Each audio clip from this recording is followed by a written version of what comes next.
기도하시겠습니다.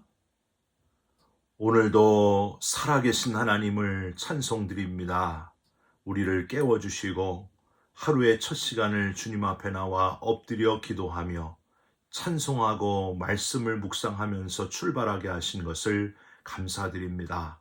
세상 속에 살고 있지만 세상에 속하지 않은 자로 청지기의 사명을 잘 감당하는 복된 하나님의 자녀의 삶을 살아가게 하여 주시옵소서. 병든 몸, 상처받은 마음 다 하나님 앞에 맡기고 기도할 때에 하나님의 치유와 격려의 손길을 경험하는 은혜의 시간이 되게 하여 주시옵소서. 우리 기도에 응답하시는 예수 그리스도의 이름으로 기도 올리옵나이다. 아멘.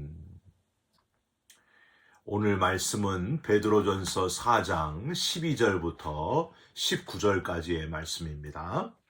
사랑하는 자들아, 너희를 연단하려고 오는 불시험을 이상한 일 당하는 것 같이 이상히 여기지 말고 오히려 너희가 그리스도의 고난에 참여하는 것으로 즐거워하라.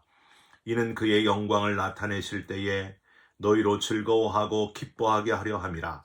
너희가 그리스도의 이름으로 치욕을 당하면 복 있는 자로다. 영광의 영 곧 하나님의 영이 너희 위에 계심이라. 너희 중에 누구든지 살인이나 도둑질이나 악행이나 남의 일을 간섭하는 자로 고난을 받지 말려니와 만일 그리스도인으로 고난을 받으면 부끄러워하지 말고 도리어 그 이름으로 하나님께 영광을 돌리라. 하나님의 집에서 심판을 시작할 때가 되었나니 만일 우리에게 먼저 하면 하나님의 복음을 순종하지 아니하는 자들의 그 마지막은 어떠하며 또 의인이 겨우 구원을 받으면 경건하지 아니한 자와 죄인은 어디에 서리요. 그러므로 하나님의 뜻대로 고난을 받은 자들은 또한 선을 행하는 가운데에 그 영혼을 미쁘신 창조주께 의탁할지어다. 아멘. 오늘은 베드로전서 4장 12절부터 19절의 말씀으로 즐거워하라, 영광을 돌리라, 의탁하라, 즐거워하라, 영광을 돌리라, 의탁하라 라는 제목의 말씀을 함께 나누고 기도하는 시간을 갖겠습니다. 에드워드 저드슨 박사는 뉴욕시의 저드슨 기념교회의 헌당식에서 그의 아버지인 아도니람 저드슨의 생애에 대해서 이야기를 하면서 이렇게 말을 했습니다. 고난과 성공은 함께 동행합니다. 만일 여러분이 고난을 받지 않고 성공을 하고 있다면 그것은 여러분의 이전 선배들이 고난을 받았기 때문일 겁니다. 만일 여러분이 성공을 하지도 않고 고난을 받는다면 여러분의 후손들에게 성공의 월계관이 안겨질 것입니다. 애통하는 사람들은 복이 있습니다. 저들은 저들의 고통과 고난이 새로운 피조물을 위한 산고요, 새로운 세계를 위한 산고라는 것을 알고 있기 때문에 행복할 수 있습니다. 저들은 비록 고통을 받고 있을지라도 언젠가 주님과 함께 통치할 것이라는 소망을 간직하고 있기 때문에 저들의 허약함을 기뻐할 수도 있고 눈물 중에도 웃을 수 있으며 슬픔 가운데서도 노래할 수 있습니다. 사랑하는 성도 여러분, 누구에게나 고난이 찾아옵니다.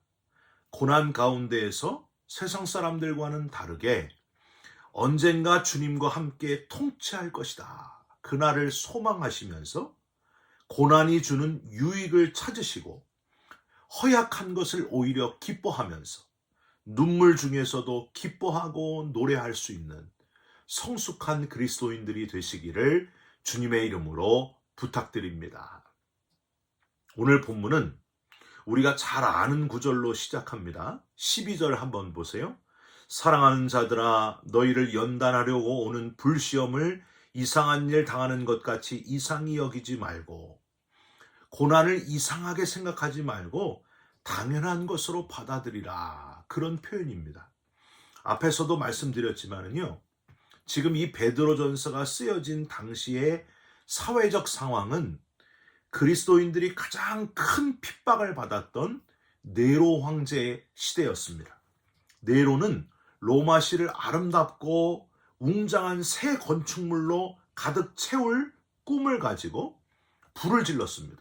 방화를 저지르고 그 타오르는 불길을 바라보면서 황홀경에 빠져가지고 수금을 뜯으면서 노래하고 있었습니다. 정신 나간 황제죠.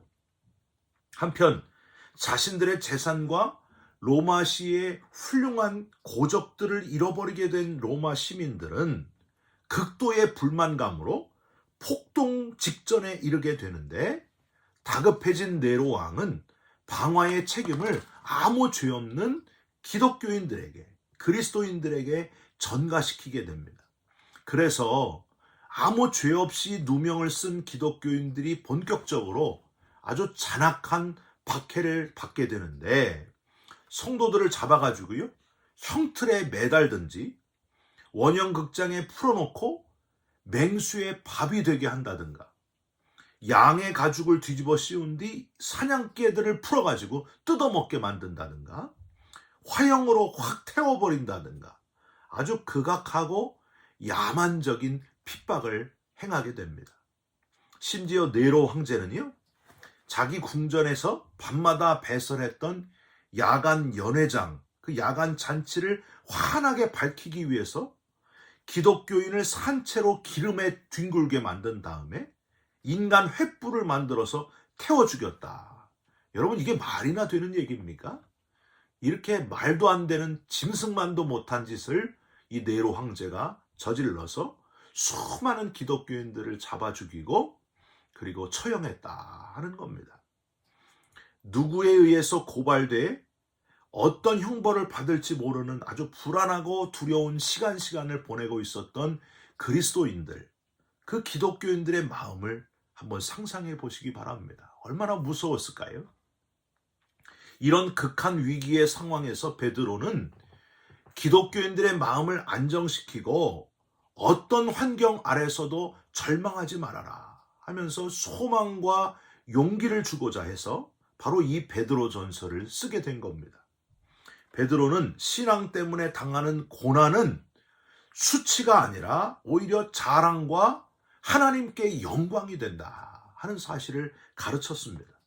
고난이 성도의 신앙을 연단하면서 하나님이 기뻐하실 만한 성숙한 그리스도인으로 그 이끌고자 하시는 하나님의 거룩한 목적이 있다 하는 것을 강조하게 됩니다. 베드로가 전하는 특별한 메시지를 잠깐 살펴보시면서 지금 내가 당하는 고난이 내가 어떻게 받아들여야 되는지를, 그 교훈을 얻는 저와 여러분이 되시기를 주님의 이름으로 부탁드립니다. 첫 번째로 베드로는요, 지금 이 고난은 개인적인 고난이 아니라 그리스도의 고난에 참여하는 것이다. 그러므로 즐거워하라. 이렇게 권면하고 있습니다. 13절을 한번 보세요. 오히려 너희가 그리스도의 고난에 참여하는 것으로 즐거워하라. 여러분, 독립군들을 주제로 한 영화를 보신 적이 있습니까? 사랑하는 조국을 위해서 폭탄을 들고 뛰어드는 거예요. 잡히면 온갖 고난을 당하고 죽을 줄 알면서도 기꺼이 목숨을 초계와 같이 내놓았던 독립군들.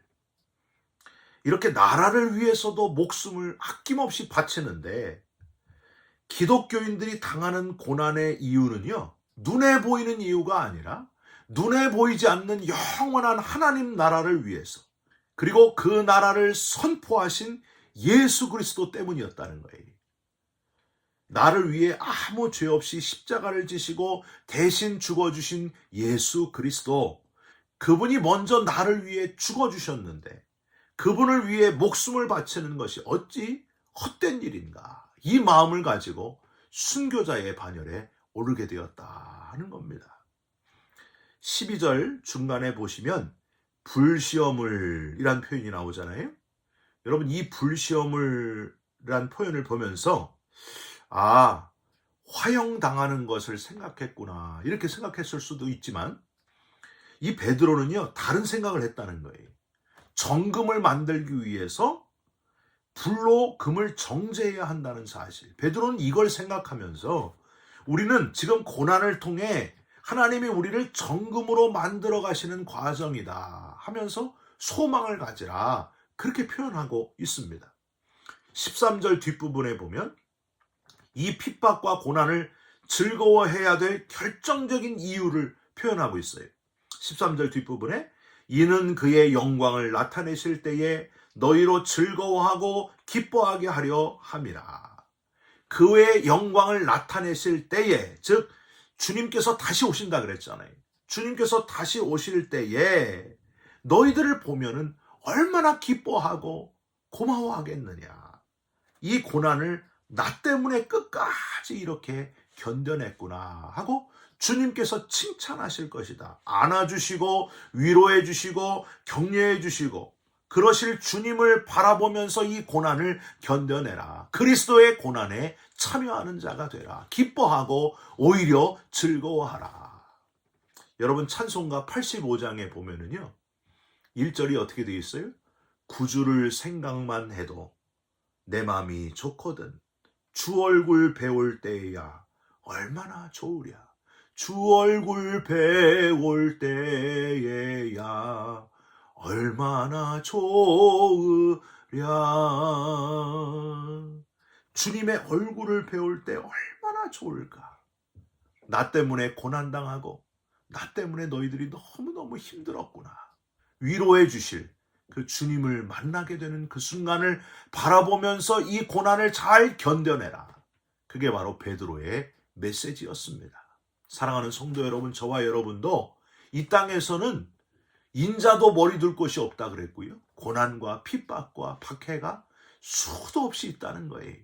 주님의 얼굴을 바라보시면서 그 고난을 끝까지 잘 견뎌내는 저와 여러분들이 되시기를 주님의 이름으로 부탁드립니다. 두 번째로, 베드로는 그리스도인으로 부끄러워하지 말고 하나님께 영광을 돌리라 했습니다.